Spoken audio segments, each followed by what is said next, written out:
Olá, bem-vindos a mais uma conversa profunda aqui no nosso espaço. Olá. Hoje o material é daquele, sabe, que geram discussão.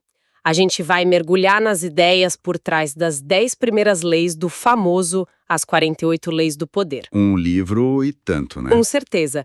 E a nossa missão aqui é tentar desvendar essas estratégias, sabe? Entender a lógica por trás delas, mesmo quando soam assim meio calculistas ou até desconfortáveis.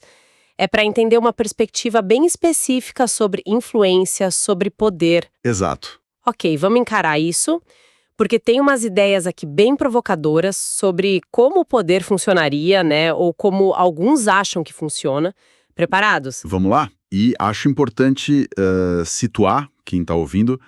Essas leis, elas vêm de uma visão de mundo bem pragmática, quase maquiavélica mesmo. Maquiavélica, boa palavra. O foco é na eficácia, muitas vezes deixando a ética meio de lado, né? A gente analisa não para concordar, mas para entender. E entender essas táticas pode ser útil. Sim. Seja para quem busca influência, ou, talvez o mais importante, para quem quer identificar e se defender de manipulação por aí, no trabalho, na vida. Ótimo ponto de partida. Então vamos para a primeira lei. Não ofusque o brilho do mestre. A ideia é bem direta, né? Faça quem está acima se sentir seguro, se sentir superior. Uhum. Evitar mostrar demais os próprios talentos para não gerar insegurança neles. O texto fala até em fazer seus mestres parecerem mais brilhantes. Isso não soa assim, meio subserviente? Meio. Sim, pode parecer submissão à primeira vista. Mas a lógica interna da lei, veja bem, foca em gerenciar a percepção que os outros têm de você. É uma ferramenta de poder. Gerenciar a percepção. Isso não é só bajular por bajular. É um posicionamento estratégico. A psicologia por trás é a da insegurança, né? Líderes podem sim se sentir ameaçados por gente muito capaz na equipe. Entendo. Então, ao evitar ofuscar, você meio que contorna essa percepção de ameaça. E isso, segundo essa visão, abriria caminho para sua própria subida. É usar a insegurança do outro a seu favor, de forma calculada. É um jogo delicado. Então a chave não é só ser bom no que faz, mas saber como dosar a exibição disso para não incomodar quem está em cima, proteger o próprio avanço. Exatamente. O ponto central é esse. O controle da percepção que o superior tem sobre você pode ser tão ou mais importante que a sua competência real, sabe? Dentro dessa filosofia, claro.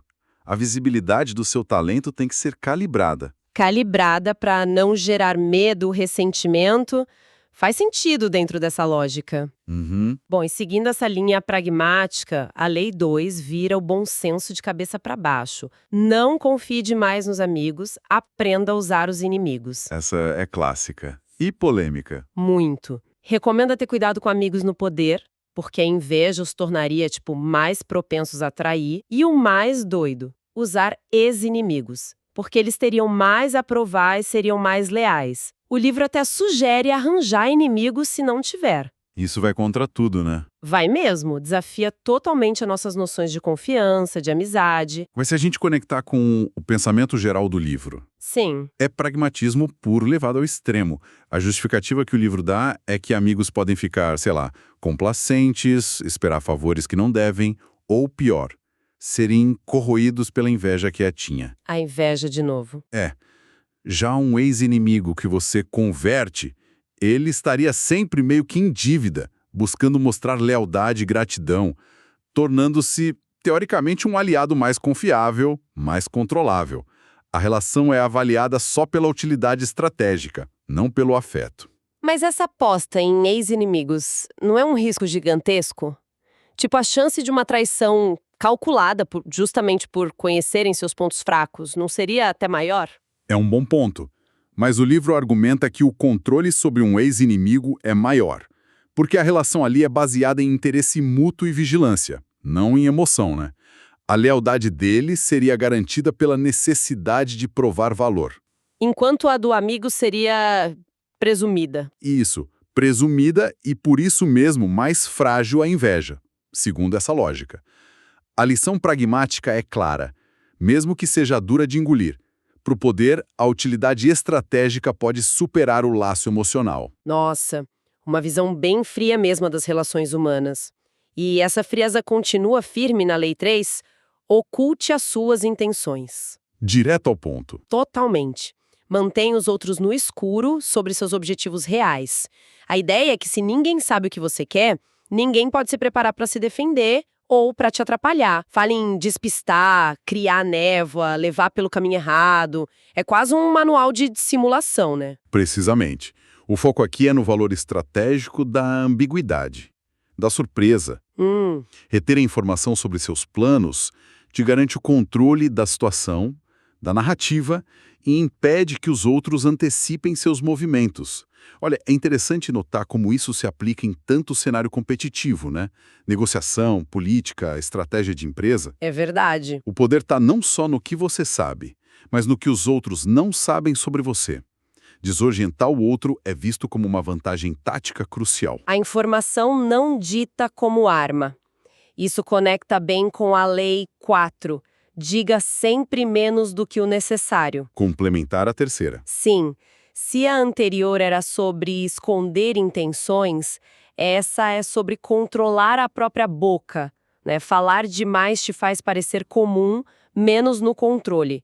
Já falar pouco, isso impressiona, intimida, cria uma aura de poder, de mistério. Até uma coisa boba pode parecer profunda se dita de forma vaga, enigmática. Aquela frase, quanto mais você fala, maior a probabilidade de dizer uma besteira, faz muito sentido, né? Faz total sentido. Dentro dessa lógica, explora justamente a percepção de poder que vem da contenção verbal. O silêncio ou a fala bem medida pode projetar autocontrole, confiança, até uma certa sabedoria. Falar demais não só dilui o impacto do que você diz, mas aumenta muito o risco de cometer gafes, de revelar algo importante sem querer ou de parecer, sei lá, ansioso por aprovação. É uma defesa da economia verbal como ferramenta de imagem mesmo. Mas aí, não tem o risco de parecer distante? Ou desinteressado. Ou até, sei lá, incompetente por não compartilhar o suficiente? Principalmente hoje em ambientes que pedem colaboração. Onde fica o equilíbrio? Essa é a tensão, claro. A lei, na sua forma mais pura, como está no livro, prioriza a projeção de poder acima da colaboração aberta. O equilíbrio, bom, fora dessa lógica estrita, dependeria muito do contexto, né? Sim. Mas a essência da lei é: controle sua imagem e a narrativa controlando o fluxo de informação que sai de você. Menos palavras podem significar mais peso e menos vulnerabilidade. O ponto-chave é a intencionalidade. Falar pouco não por não ter o que dizer, mas como escolha estratégica. Intencionalidade. Boa. E falando em imagem e percepção, a Lei 5 é categórica. Muito depende da reputação. Dê a própria vida para defendê-la. Essa é forte. Muito. Diz que a reputação é a pedra angular do poder. Com ela, você intimida, você vence. Sem ela, você está vulnerável. E a defesa tem que ser constante, antecipando ataques. E mais, a lei ainda recomenda atacar a reputação dos inimigos para destruí-los. Parece uma guerra de narrativas total. Exatamente isso. Uma guerra de narrativas. A reputação aqui é tratada como o capital social mais valioso que existe. Capital social. Ela chega antes de você, ela molda como os outros te veem, como reagem a você, antes mesmo de qualquer papo direto.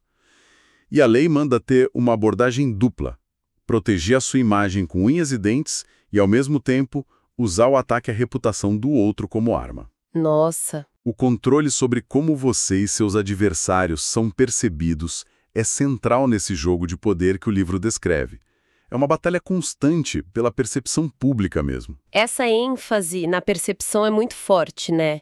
É um fio que conecta várias leis. E a Lei 6 reforça isso, mas de um jeito diferente. Chame atenção a qualquer preço. O oposto da descrição, em certo sentido. Sim, não se perca na multidão, se destaque, seja notado, custe o que custe. A sugestão é parecer maior, mais colorido, mais misterioso, porque afinal, o que não se vê, não conta.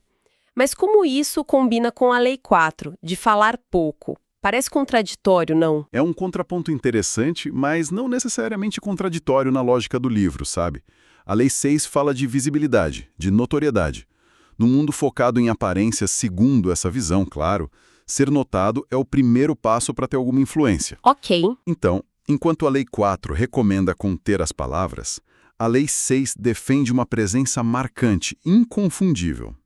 A ideia seria: fale pouco, mas quando falar ou quando aparecer, que seja de forma impactante, memorável. Ah, entendi. Não é sobre ser barulhento o tempo todo, mas garantir que sua imagem se destaque quando for preciso. É gerenciar a percepção visual e social para não ser invisível. Entendi. A combinação presença forte, palavras medidas. Agora, a Lei 7 é uma daquelas que dá um nó na garganta ético: faça os outros trabalharem por você, mas sempre fique com o crédito. Pesada essa. Muito. Usar o esforço, a inteligência dos outros, para avançar, economizar sua energia e ainda ganhar fama de eficiente. E o ponto principal, sem dó. Seus ajudantes serão esquecidos e você será lembrado. É apropriação de mérito como estratégia pura e simples. Sim, a lei descreve e, mais que isso, recomenda abertamente essa dinâmica. Delega e depois pega o crédito todo para si. Do ponto de vista puramente estratégico do livro, a lógica é maximizar seus resultados e a reputação que vem com eles com o mínimo de esforço seu. É, pragmático até o osso. Exato. Sem entrar no julgamento ético aqui, mas analisando a tática, ela infelizmente reflete dinâmicas de liderança que a gente vê por aí, né? O líder que colhe os louros pelo trabalho da equipe inteira, a lei só formaliza isso como ferramenta de poder consciente. É quase como dizer que a percepção de que você fez algo é mais importante do que ter feito de fato, ou pelo menos que quem controla a história de quem fez é quem tem o poder. Exatamente essa é a implicação. O crédito, a fama, a reputação de ser eficaz, tudo isso é poder, e a lei sugere que garantir esse crédito para você, mesmo que o trabalho tenha sido de outros, é uma forma inteligente de acumular esse poder. A eficiência percebida ganha da fonte real do esforço. Mudando um pouco de ângulo, a Lei 8 fala de controlar o ritmo, o lugar da interação. Faça as pessoas virem até você. Use uma isca, se for preciso. Controle do cenário. Isso. A ideia é que forçar o outro a reagir te coloca no controle. É melhor atrair o adversário para o seu território, fazendo ele abandonar os planos dele. A tática: usar uma isca tipo promessa de ganho para depois ditar as regras do jogo. Você dá as cartas. Essa lei foca muito na importância de manter a iniciativa, sabe? E a vantagem posicional. Quando você faz o outro vir até você, ele está reagindo à sua agenda, está jogando no seu campo. Fica na defensiva. Exatamente. Isso o coloca numa postura defensiva, limita as opções dele. É sobre controlar o tabuleiro da interação, seja ele físico ou, sei lá, metafórico. A isca é a ferramenta para manipular o oponente, para ele se mover de um jeito previsível, desvantajoso para ele. E isso permite que você controle o tempo e os termos do confronto. Ser o agente ativo, não o reativo. Essa ideia de controle ativo me leva direto para a Lei 9, que sugere um jeito bem interessante de persuadir. Vença por suas atitudes, não discuta. Ações falam mais alto que palavras. Basicamente isso. Diz que ganhar discussões só gera ressentimento e a vitória é passageira. É mais poderoso fazer os outros concordarem pelo que você faz, por ações concretas, sem precisar de debate. Demonstre, não explique. Para se focar no poder do exemplo, mas com um fim estratégico, né? Sim. Aqui a análise é sobre o poder da demonstração versus o da argumentação. Ações com resultados que todo mundo vê são apresentadas como mais persuasivas e, importante, menos propensas a criar antagonismo do que tentar ganhar de alguém no grito, no debate. Faz sentido. Uma vitória na retórica pode até convencer na hora, mas raramente muda a opinião de verdade e ainda pode ferir o orgulho do outro, né? A lei valoriza a influência sutil que vem de resultados concretos. É a liderança pelo exemplo, sim, mas dentro dessa moldura de estratégia de poder. Suas ações falam mais alto, convencem de forma mais duradoura e meio que eliminam a necessidade da discussão. Então, a ação bem-sucedida seria a forma definitiva de calar oponentes ou céticos sem precisar entrar no desgaste de ficar argumentando? Essa é a essência. O resultado tangível se torna meio que irrefutável, de um jeito que palavras quase nunca são. A demonstração prática valida sua posição, sua capacidade, e torna a discussão irrelevante, consolidando sua influência de forma mais sólida. E, para fechar esse nosso primeiro bloco, a Lei 10. Essa talvez uma das mais polêmicas socialmente. Contágio. Evite um infeliz e azarado. Ah, essa pega fundo. Pega. Afirma que estados emocionais, circunstâncias ruins, são tipo contagiosos, como doença mesmo. A miséria do outro pode te puxar para baixo, ajudar quem está se afogando pode ser perigoso para você, e a recomendação é seca. Se associe aos bem-sucedidos, aos afortunados, e se afaste dos infelizes que poderiam infectar você com o azar deles. Essa lei aborda o conceito de contágio emocional e situacional de um jeito brutalmente pragmático. A premissa é que as pessoas com quem você anda influenciam diretamente seu estado de espírito, suas perspectivas e, por tabela, seu sucesso ou fracasso. É bem determinista, né? Bastante. Dentro da lógica do livro, é uma estratégia de autopreservação radical. Escolher suas companhias com base no benefício que elas trazem para os seus objetivos de poder e bem-estar. E cortar laços com quem é visto como fonte de negatividade ou má sorte. Isso bate de frente com valores como empatia, né? Lealdade nos tempos difíceis, solidariedade. A lei parece quase dizer que essas coisas são fraquezas no jogo do poder. Exatamente. A tensão entre essa estratégia calculista e a empatia humana fica muito clara aqui.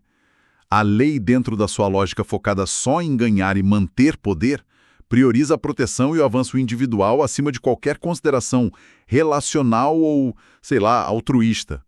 Se juntar com quem tem sucesso é visto como um jeito de atrair sucesso para si, enquanto andar com quem está mal é um risco que tem que ser evitado ativamente. Uau! Bom, passamos por essas 10 primeiras leis. E o padrão é bem nítido, né? Uma visão de mundo onde as interações são quase campos de batalha estratégicos. A percepção é tudo, o controle é a meta, e as emoções suas e dos outros são gerenciadas ou exploradas com um propósito bem definido. É desconcertante em vários momentos. Então, o que a gente tira disso tudo? O quadro que essas leis iniciais pintam é muito consistente, né? O poder, nessa visão, é construído e mantido por um controle muito rigoroso da imagem pessoal, do fluxo de informação, das companhias, das emoções. Tem uma ênfase gigantesca em autoconsciência, em planejamento deliberado e numa certa frieza calculista nas interações. Sim, tudo parece muito calculado. Todas as ações são vistas pela lente de como elas afetam o equilíbrio de poder. Isso, claro, levanta questões bem importantes sobre a aplicação disso no mundo real e as consequências de viver seguindo esses preceitos à risca. Sem dúvida. E isso deixa a gente com uma reflexão final, né? Pensando que tantas dessas táticas dependem de gerenciar aparências, controlar narrativas, projetar uma imagem específica. Até que ponto essa fachada de poder, construída com essas técnicas todas, pode realmente se sustentar no longo prazo, sem uma base sólida de competência, de recursos ou mesmo de caráter? Ótima pergunta. Ou talvez uma questão ainda mais intrigante para hoje. Será que, na nossa sociedade atual, tão focada em imagem, a aparência de poder, quando bem fabricada, pode acabar sendo mais influente e eficaz do que a própria substância que ela deveria representar? Essa é uma questão central hoje em dia, muito pertinente. Ou, para complementar, como é que a gente, indivíduos que precisam navegar ambientes competitivos, pode achar um equilíbrio que funcione? Como integrar a necessidade de colaboração de verdade, de confiança, de autenticidade nas relações do dia a dia? Com o reconhecimento e talvez o uso seletivo ou a defesa contra dessas estratégias mais calculistas, mais individualistas que o livro descreve. Onde fica a linha que às vezes é tão tênue entre estratégia e manipulação, entre autoproteção e egoísmo puro? Perguntas excelentes que ficam no ar para a gente pensar. Exploramos hoje as 10 primeiras das 48 leis do poder.